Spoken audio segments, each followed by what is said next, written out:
Hey everyone, thanks for joining in. Today we're going to talk with Keva Price, a physical therapist and a Pilates instructor who has these amazing videos called Khoreopils on Instagram and YouTube. As you can see, the video is filmed in my car. I was parked and stopped. I had been driving home from seeing my dad, who's been in the hospital for the last couple of weeks, and I definitely wanted to get this interview in and make sure that we got it posted. The video quality isn't the same as filming from my office here, but I hope you enjoy it. Please let me know in the comments below what your biggest takeaway is, and enjoy the episode. Have a great day. Good afternoon. Welcome back to the Move Better with the Cheer PT podcast. Today I have with me Keva Price from Maryland. And Keva is a physical therapist and a Pilates instructor and a dancer. And we know each other through the dance physical therapy group on Facebook, and found out that we both have a background in cheerleading and a common interest in cheerleading. We are going to talk today about Keva's experience through the cheer world, as well as her Khoreopils, and dive deeper into that so you guys can all learn more about those. And they're really exciting. And hopefully we have a lot of fun and talk about some different ways to help improve your reduce your risk of injuries as a cheerleader, and have fun in the process as well. So thank you for joining me, Keva. I appreciate you being here. Can you so tell me a little bit about your background, in cheerleading, and how, if that related into physical therapy at all. Tell us a little bit about yourself. Yes. So I started cheerleading in my junior year of high school. And when I started, I actually had some shoulder issues that started in my freshman and sophomore year of high school. I was a pom. So the big pom-poms, this was back in the day where the poms were a little bit heavier and bigger than they are now. And, we were whipping them around and, had to be really sharp because the fans had to see us right, from the football field. So going into cheerleading, I had some issues. Also really flexible in my joints, so a bit hypermobile. And I loved cheering. I was team cheer after being team pom for a while. Rivalry in some schools and groups, right? Yes. But I noticed definitely with stunting and actually motions were okay, but with stunting, I did have some issues. And I was a flyer for part of the time. I was a base, and I was a back spot.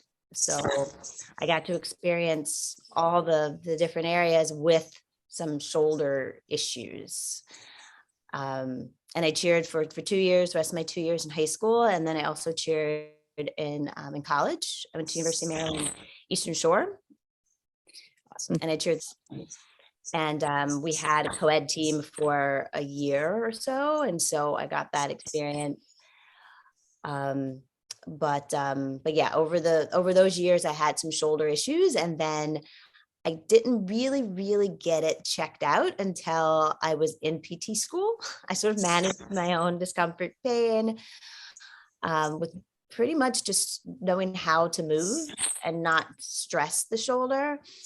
And then we had a professor that was orthopedic. He was a guest lecturer. He was an orthopedic surgeon. Afterwards, lots of my classmates would come up and ask him questions. And I thought, wow, there's a long line to talk to the professor afterwards. And I later learned that they were asking him about their issues, and he gave me some advice. And I tried some exercises we were doing in class, and my shoulders felt better for the first time. And by now it was about almost 10 years.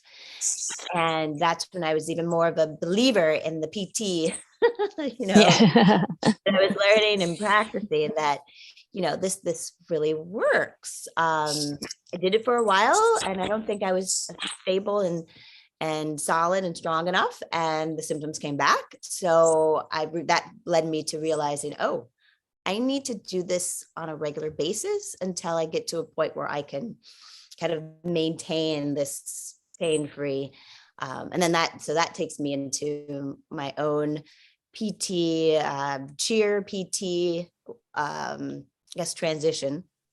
And even in the future, I've had some more recent experiences like that as well. Not cheer, but with just everyday life. Yeah. Yeah, that's my story of cheer to PT. That's it neat, because one, I don't hear a lot about shoulder injuries where in my own practice, like from a cheerleader perspective, but to like how your injury led you, got you more into physical therapy, as well as it was like through cheer. So because like I always find it interesting to how we all got into physical therapy and what helped us like physical therapy and embracing that. So how is your shoulder? How is your shoulder these days? So these days it's good, but I have to admit that I am more aware of how I move. Even, I mean, I have to say this was a good like 30 years ago when it started. And it doesn't hurt anymore. It really hasn't hurt in probably a good 20 years, maybe 15 or so. But I am aware of movements that I did as a teenager. For example, my right side, reaching into the back seat to get, so I'm also dating myself a bit, the club, the arm Yeah. on the steering wheel. So I used to have one of those, and I would take it off, put it in the back seat, put it back. And that movement put a lot of extra stress on my shoulder. It didn't help that I was moving around these big palms and then starting to bathe or catch, other people. Yeah. So yeah, it definitely, now it doesn't hurt, but I really have this idea or thought when I do move, I have to think, and not in a bad way, but I think it's helped keep my shoulder stable for the future, because even as a adult now, I dance where, you have the lead that's pulling your arm around, and you have to know, okay, I need to stay in this position so that it doesn't stress my shoulder. So sort of a blessing in disguise, I guess, that I still have the thought of, oh shoot, I had pain when I did this, or if I take, my arm back really in an awkward position.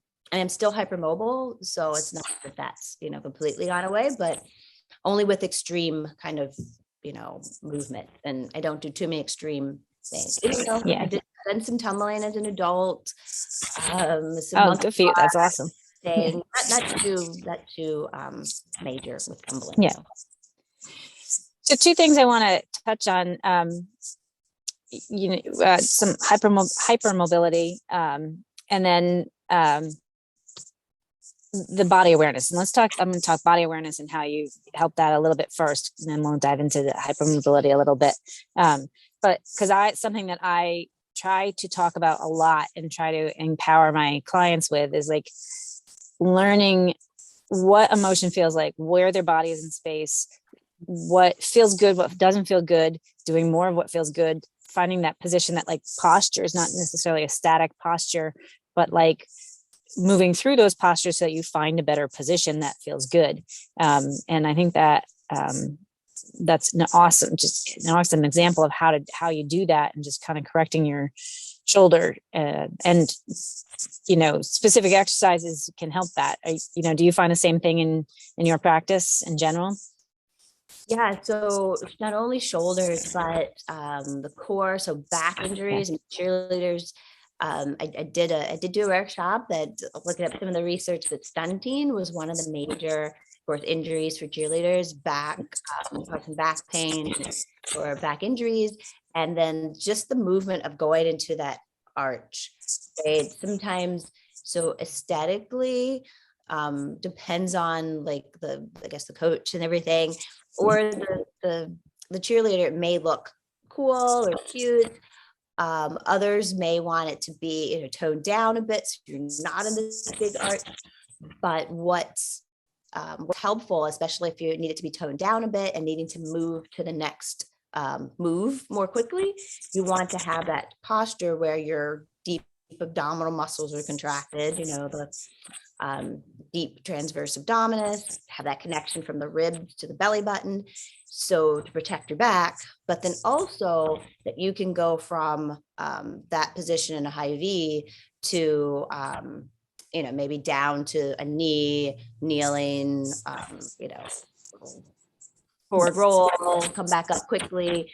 It would be harder to go from that kind of really extended posture in any joint, sort of not setting your moves, maybe some cheerleaders say, or you could think of it as not being quite as sharp, because if you allow that arm to kind of go back far and it's not, holding the position, then you lose that sharpness, and that can also contribute to the look and the posture. Yeah. That's kind of all tying together. And then, for clients, just having that awareness that, oh, my legs shouldn't lean all the way back into that knee, going into that hyper extension or double jointed, quote, people will say, it's going to be less stable for you. And you put extra stress, and then you could possibly be more at risk of injury. Yeah, exactly. And I think, the key is really training to have that reflexive stability, and that that we're not necessarily training to just hold still, but that our body can move from one position to the other, reflex it consciously, but reflexively know where it needs to end up. And that's where strength and conditioning and training and, cueing and all that comes in. That's a great segue into hypermobility. And because I have a girl who's actually working with a girl who's a former cheerleader, who is complaining because she's like, I used to be so flexible, and, she can palm to floor still. She can, can do a split on either leg still. And, but she feels now that she's not flexible. And I'm thinking you need a little bit more stability than flexibility, because she was very hypermobile and she could hyperflex her legs in a split. And I think I struggle telling young girls no, you don't need to work on your flexibility, because yes, I understand the reason for that. And sometimes they do, but there's a difference between being flexible and stable and hypermobile and not stable. So what are your thoughts on that? I mean, it depends on what they want, right? If she's just like, I want to be able, you said she could do both splits. Yeah. If she couldn't do one side, maybe she just wanted in her mind, I just need to be able to do that again.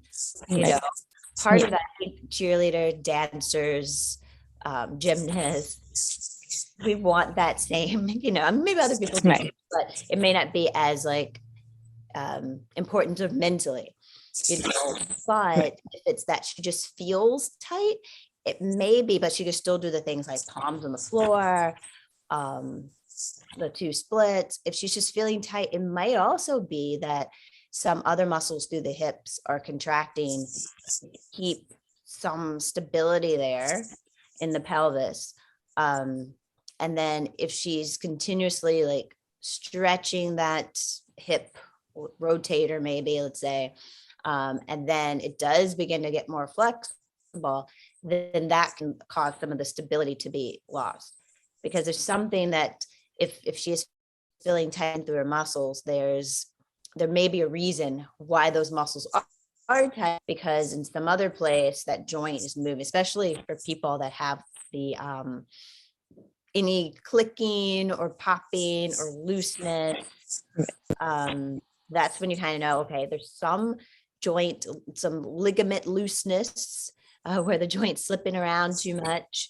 And the muscles that are tight may be just what's helping to hold that pelvis together. I mean, I've seen that in patients. I've seen it, I felt it in myself, my own body. right. Where rolling out my piriformis or tennis ball, lacrosse ball on my piriformis was so great, but felt so good. Well, felt bad, but felt good. Right. And stretching there. But then later realizing that I had someone else look at me, like I needed some help from outside PT forces. And they were saying, oh, you have some glute weakness. I think, oh, how many glutes weak? Um, but as I started to strengthen there, I had less of that click or shifting. Yeah. And so that was another part that I felt. And then, like I said, I've had patients where it's not the, not the crepitous, creaky kind of joints, but it was definitely more of a clunk where audible, but also I could feel like a shift. It's kind of scary. I think that professor, he was calling it, I think he was mostly talking about shoulders, but anybody that could do a party trick, the party trick was like subluxing joint. That was like his like party trick kind of just remember that Right. where you want to check out that person, their hypermobility. And even when someone's older, the hypermobility, one of the scores, the Baton score. Yep. They have one that's a little more in depth now, so that even if you're in your 70s and you have some age-related tightness, stiffness, or maybe had injury, they ask you some questions like, can you or were you ever able to do blank, to kind of see, okay, you have maybe a hypermobility, or did you have a hypermobility disorder? So I thought that was interesting. I think they just recently added those that's cool. Yeah. I didn't know they had an updated one, and that's good to, yeah. I mean, I have just real quick, I have a client that is actually Pilates client that is in her 70s that has some hypermobility in her knees, hyperextension. And I'm used to, in the PT world, seeing everyone with that little bend in their knees, Yeah. But she told me she used to be a cheerleader. She just recently told me, and she could do a jump that cheerleaders don't do that anymore, like a backward C, like her feet. Yeah, we used to do it. I remember, I don't think I could do it ever, but I know that there was girls in my high school team that would. So I remember that the C jump. Yeah. She was saying, yeah, I used to do this jump where my arms and my head was back, my legs were bent. And I was like, you did. Yeah. That makes sense now when I see Yeah. her body, and she's done a lot of running over years too. So she's been really, really fit. But it makes sense now when I look at her in her 70s, that you probably were with hypermobility in your knees. Yeah, you probably were always. I think it's like we don't recognize it until we're adults on, that how the hypermobility really will affect us, or did affect us going forward. And even as adults, I think sometimes my knees used to hyperextend, my elbows used to hyperextend, but nothing else did. And everything else is like more stiffened. And my knees were not to my splits were terrible. But so there was more to it than just, the knees and the elbows, but training in a better position. But I think at that time I was like, well, what effects is that going to have on anything when I go forward? And I think we don't think of that until we get older, which is normal. Or injury. Right. Exactly. Yeah.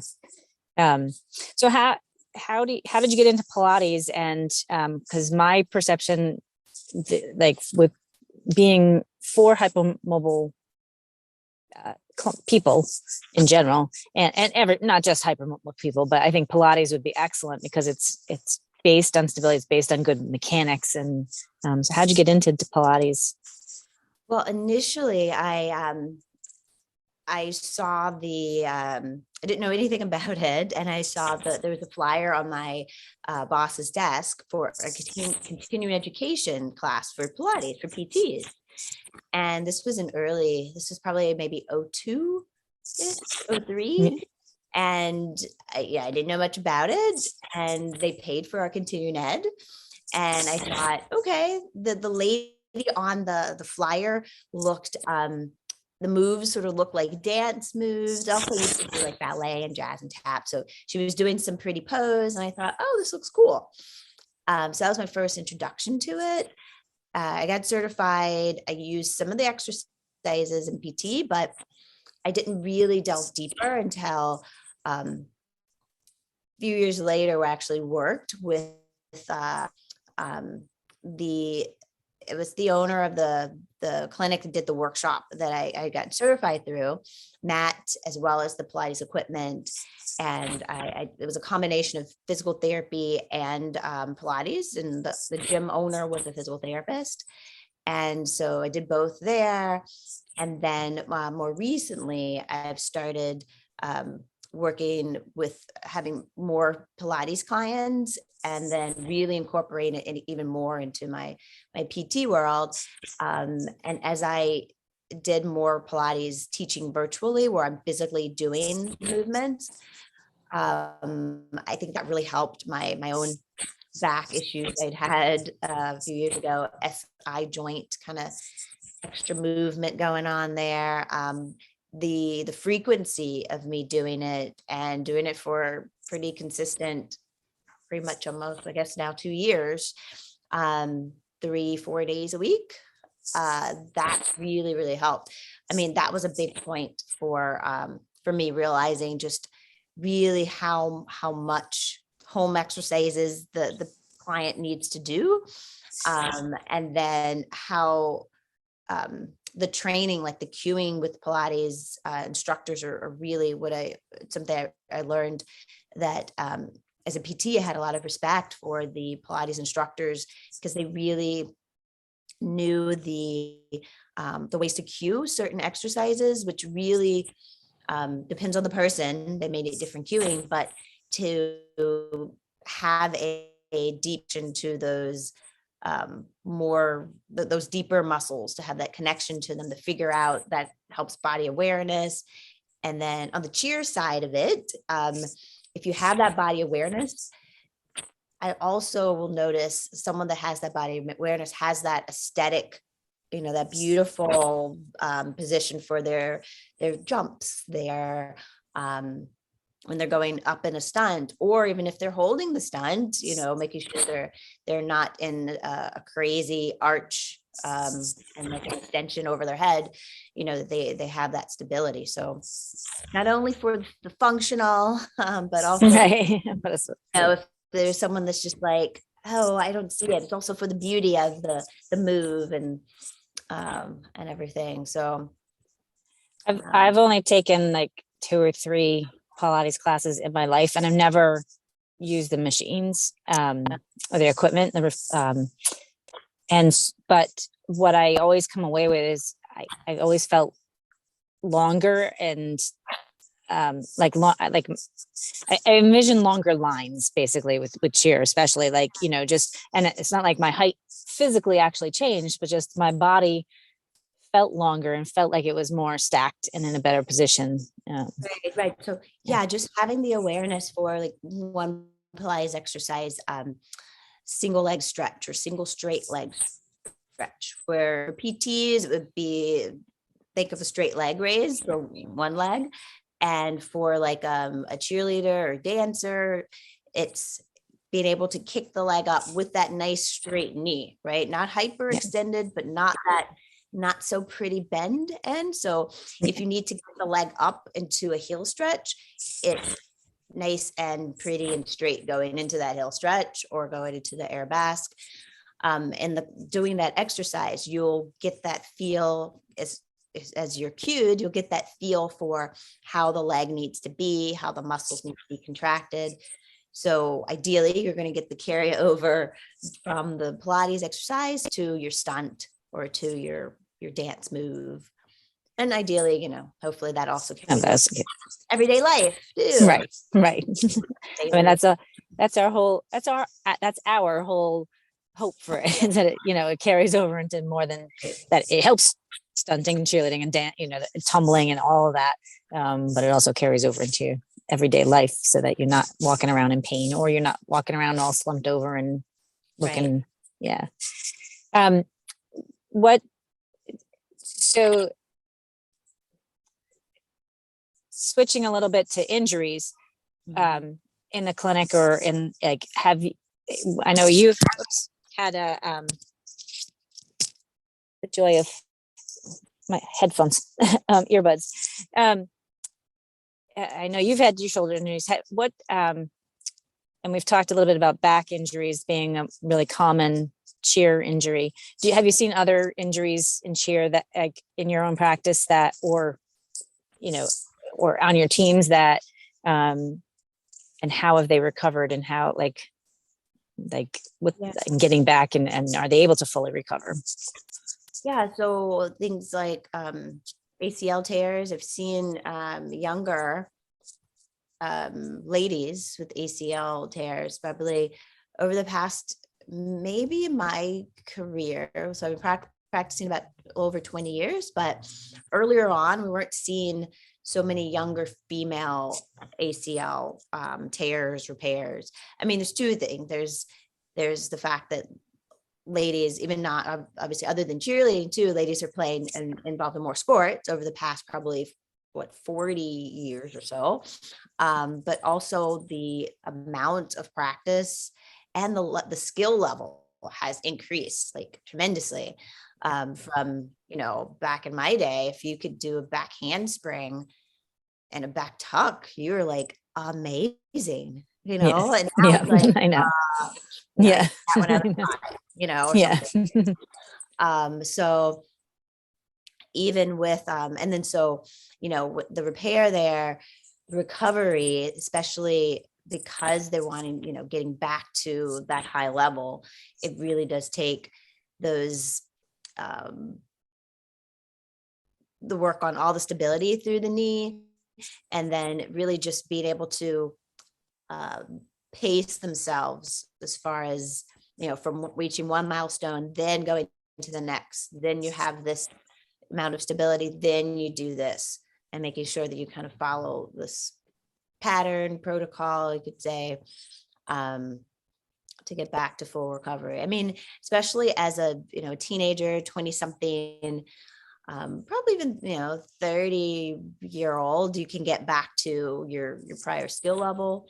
It obviously gets harder the older you are, or if you have multiple injuries, or if there's other things going on in the ankle, in the hip, in the core.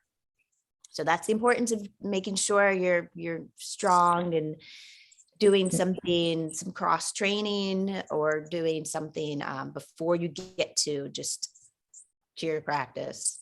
Yeah. I think, it's another big thing that I keep harping on is like, make sure you're fully recovered, and fully recovered doesn't mean it, like, make sure you're fully recovered before you go crazy full out. But some of that fully recovery takes a little training in the process of getting back into the routine or getting it back into your practice. And just recognizing that, you've had an injury.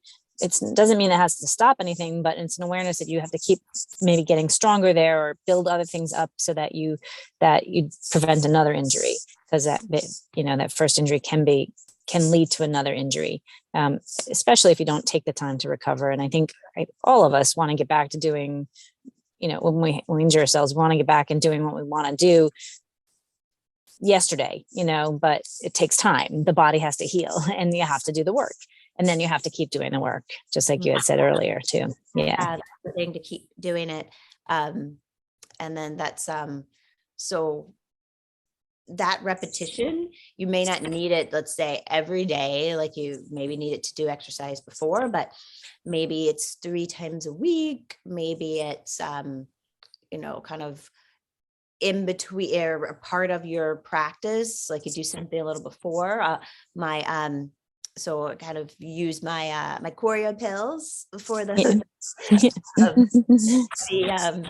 the small sort of musical choreography piece that is, I develop it to be like one particular area, but I have shoulder, different names. One shoulder dance party, body magic, lunge city, but it's working on the moves are the exercises that build on this choreography.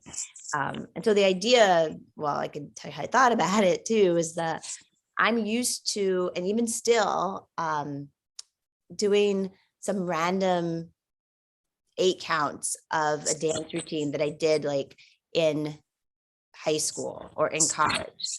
I don't know if other cheerleaders or cheerleaders Yep. usually hear a song and it's like, oh man, this was, and I'll say, yeah, this was circa 1994.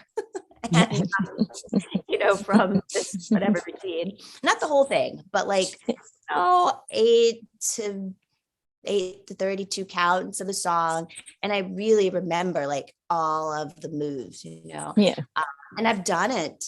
I don't know how often, but a few times over. I mean, granted, it's been now for some of them like 30 years. And so for these choreo for choreography, pill for Pilates, I thought maybe are there other people that like to do short routines and movement, and if it's focused on one area, then they're, you're not like just quickly like going through it. You're actually thinking about the moves, you have all of the parts going to make a placement, because in dance and cheer, it looks sloppy if you're just like throwing the arm over, which throwing the arm around means you don't have as much stability.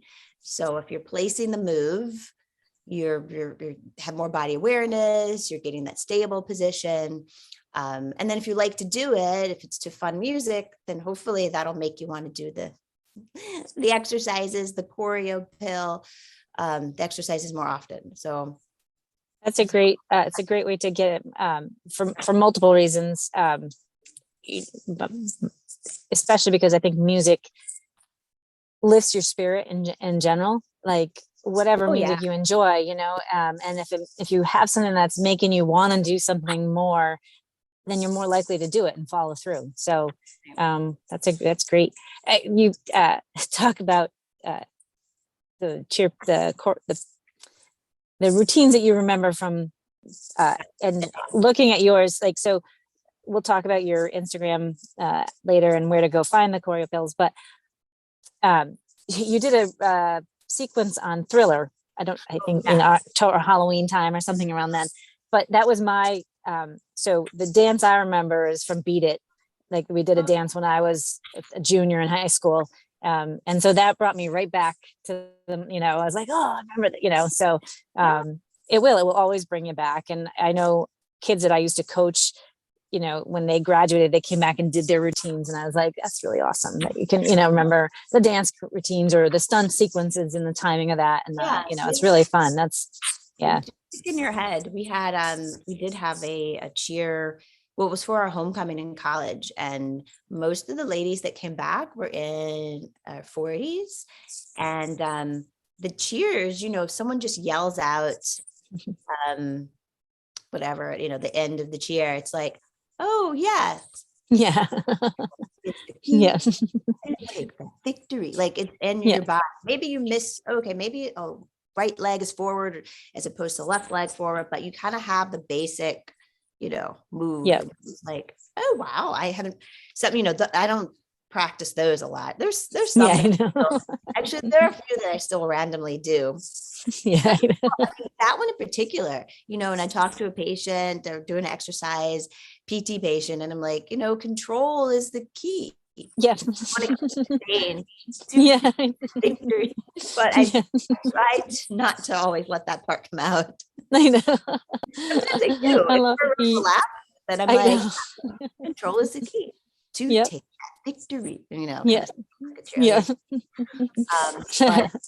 and I want to like do the moves too, but I try to hold that back a little bit. I know. Well, so I think both of us, we just need to start to let it go. I think they'll appreciate it. Yeah, our older patients, our non-cheer patients, I think they would get a kick out of it, and we all could use a laugh these days. So that's fun.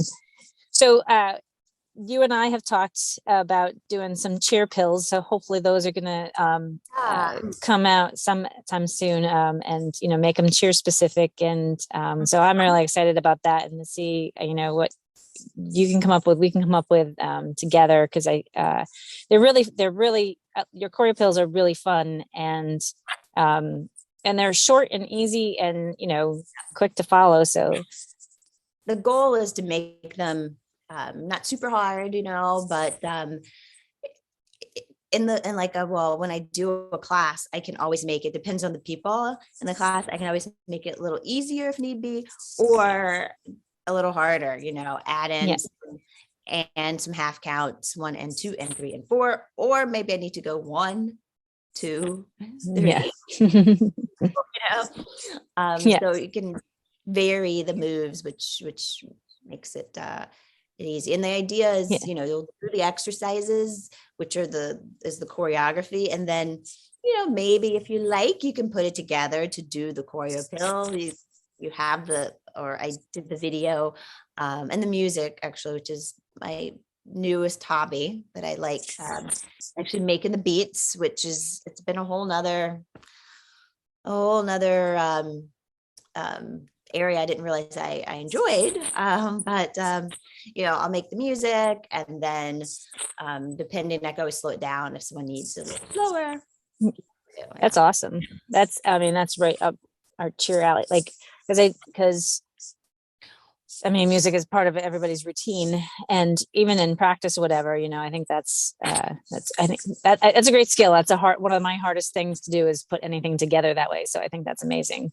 Back in the day, I did have like this love of like, oh, that's such cool, cheer music. But I think when I was cheering, we were just at the point of, having, you'd get some, I guess, DJ or someone and make like a CD. Yeah. And they'd add in all the sound effects and kind of thing. But I think when I was in high school, we were making our own. We didn't have like, you'd have to, I don't know how much it would cost back then, but just the concept of someone making music for us.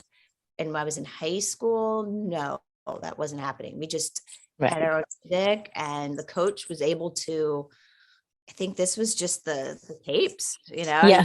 record this one. And then I don't even know how they made it so, where the one song would stop and be able to come in nice smoothly. Like, I don't know how that was done back then with just the boom box. Yeah, I know. Now I'm like, oh, I'm gonna faith in music, I'm gonna add this in. Yeah. But back then it was like, you find 5 songs you like, you decide where you want to cut it and paste it, put it together.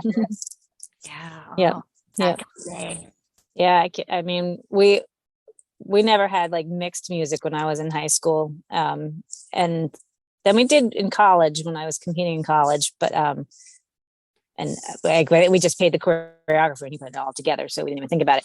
When I started coaching, I went to the college kids like at Northeastern that I was friendly with at that time, and they were mixing music and doing things, and I was in awe, because I was like, here's my songs, and they're like, oh, you want this here and you want this here, and I was like, and now they will do the routine first and put the music to it, and I like to have the music and put the routine to it, because they're so forward thinking.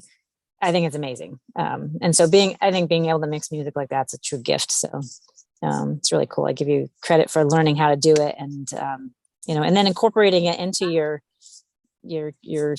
classes and PTYs also. Do you actually run? So you do Pilates classes, and do you do the Khoreopils in the Pilates work too, or in the so what in the classes? Right now I have one class where it's called Movement for Better Dance, or Daily Moves. And so I will do not, so the warm up is learning the moves, but kind of broken down. Like if you think of when you learn choreography, well, depends on how you learn choreography. You may learn like a few 8, like 4 counts and then the full 8 count. But for the choreography, like the warm up in the Pilates class, or that class will be, if the movement is here, here, here, here, here, here, moving my arm like that. Yeah. We would start off with like 8 of these. Maybe you move your hips at the same time. Then you come out and you do maybe a lean and press in your hand against the outside of the other hand. And then you move. So it's longer, like one count you may do for like, one move you may do for like 8 counts, and then the next move. So it's like you're getting warmed up, but you're learning the choreography at the same time. And then I do more of a traditional, more contemporary Pilates, but I have a couple of ladies that have had knee surgeries. I call it the POPS program, post-op Pilates, and that's more geared to contemporary Pilates. We'll do a few moves, kind of, they're a little more dancey, but that's a little different versus the movement for better dance daily moves. You'll do the warm up, and then we'll do some Pilates exercises, and then move into like the choreography. But true choreography is, if you're wanting to get it down, then you could do that. They have the breakdown of the choreo videos on my YouTube channel, so they could do that like at the end of class. So it's not just fully, you just are learning the routine. Right. You're moving, exercising with the content of the Khoreopil. That's awesome. How long are your classes? 50 minutes. Oh, awesome. One, I have my 2 ladies, they're twice a week. That's have like a private class where I kind of put it together for them specifically, since they both have the joint replacement. Yeah. And then the other one, the movement for better dance daily moves, that's once a week. Awesome. And then I work as a PT, Yeah. I teach Pilates part-time for another studio. You're busy. Yeah. Kept up with your cheer life, the staying busy and being active, I think. Right. Yeah. That's pretty much what I was doing, in high school. Work, homework, practice, competitions on the weekends. Yeah. I always am in awe of, and I'm the same way. Like, I can't sit still. I need to have something going on all the time. And I think that stems from probably forever, but in college, when, you had to prioritize what you were doing, and you had to, work as well as go to school and go to practice, and then practice outside of practice, and then it kind of, and whenever I talk to cheer moms these days, I'm like, you need to take some time for yourself and chill out and like just relax a little bit. And like, this is just our life. And I do think it's important that we take that, 5-minute breather on occasion and tune in. And for you cheer moms, all these Khoreopils are good for you. They're easy, that you could do them when you're getting out of the car, running into a competition also, and, just get some mobility. And so, maybe you're at home, so you're not, your kids aren't looking at you thinking, what is she doing? But creating some sort of movement through your days, Yeah. Cool. So is there anything that we haven't talked about because you're doing a lot? Anything coming up that?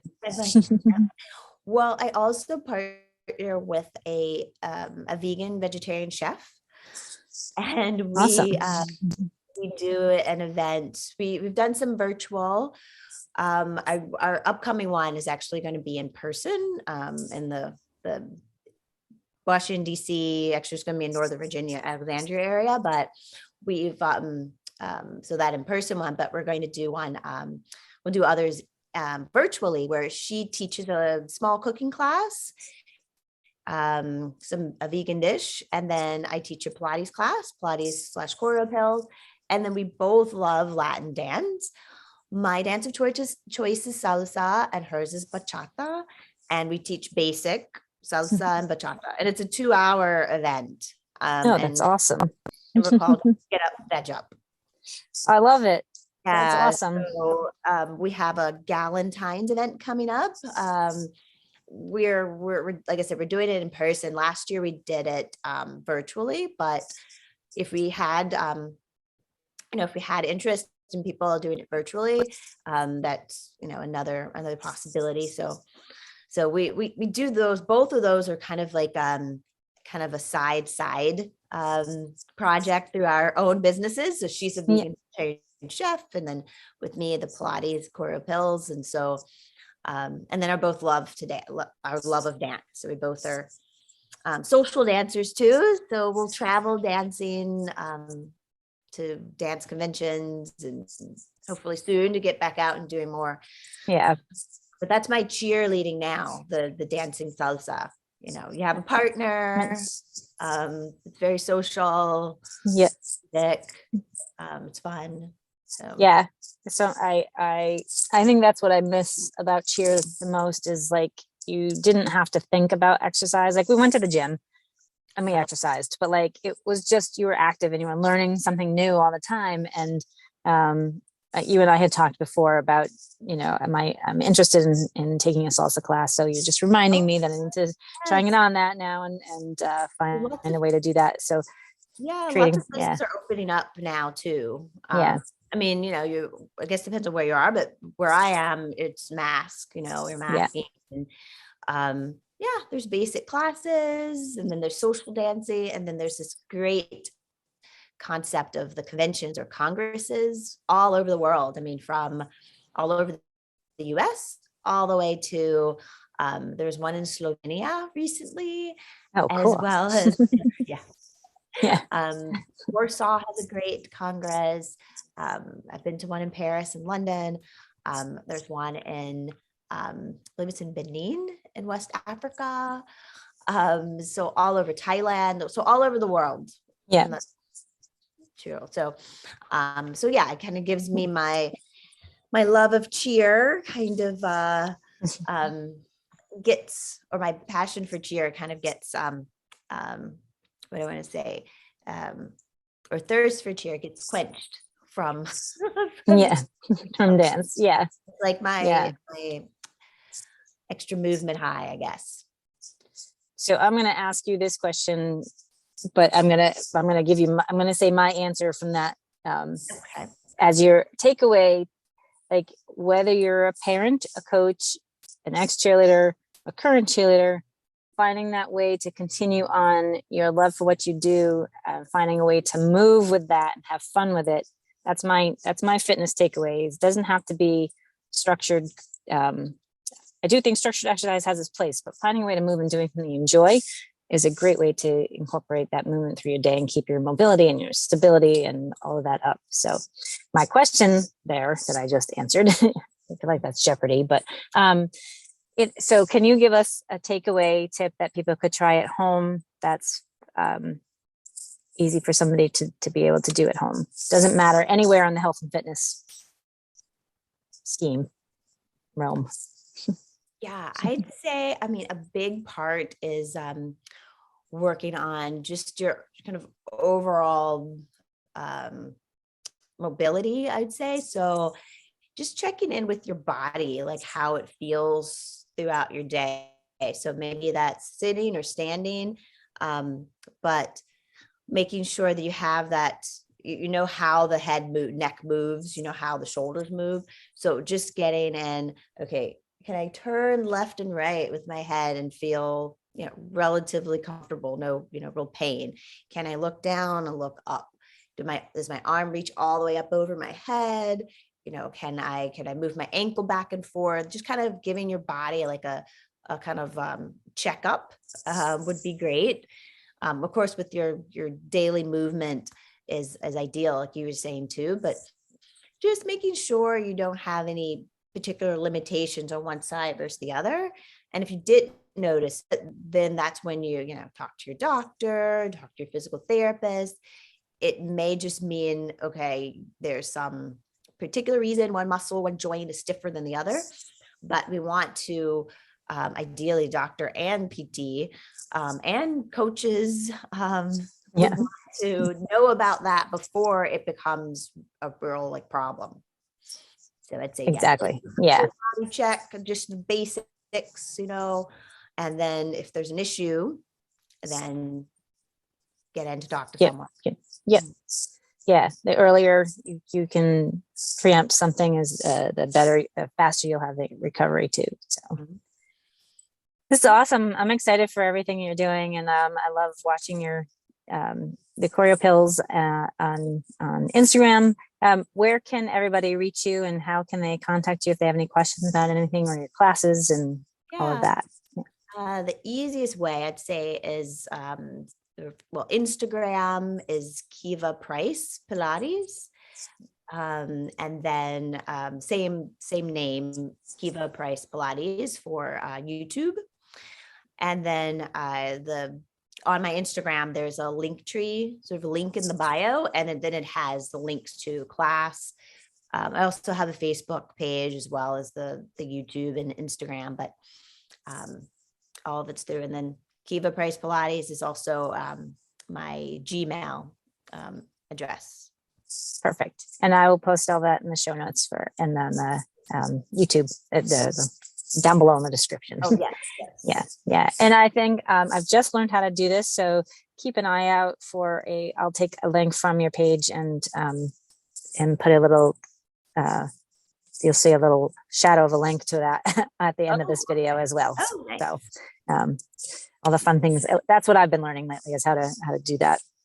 Okay, work in progress. So yeah, the whole tech, I feel like I've come a long way from when I started with tech and social media and posting and how to make this cool thing for videos. But it's fun. Learning's fun, even as you're learning. Exactly. When you're getting older, it's like, wow, this is cool. Yeah, it's a great way to recognize that it just kind of keeps you going, and how to keep moving forward and turning and pivoting and whatever. But I agree 100%. Thank you so much for joining me today. I really enjoyed talking with you, and everybody, thanks for tuning in. If you have any questions, leave them below and we'll be happy to answer them for you. And don't forget, when in doubt, breathe out, take it one step at a time. And as my friend Drew Kelleher says, you are responsible for your own vibes. Have a great day. We'll see you next time. Wasn't that a great episode? I hope you go check out Keva and her Khoreopils on Instagram and YouTube, because there's a lot of fun ways to get some movement in. I want to know from you, did you move your neck like Keva suggested? Can you move it through all planes of motion? How did it feel? Let me know what you think. And if you have questions about how to do it, leave a comment too below. Have a great day, and we'll see you next time.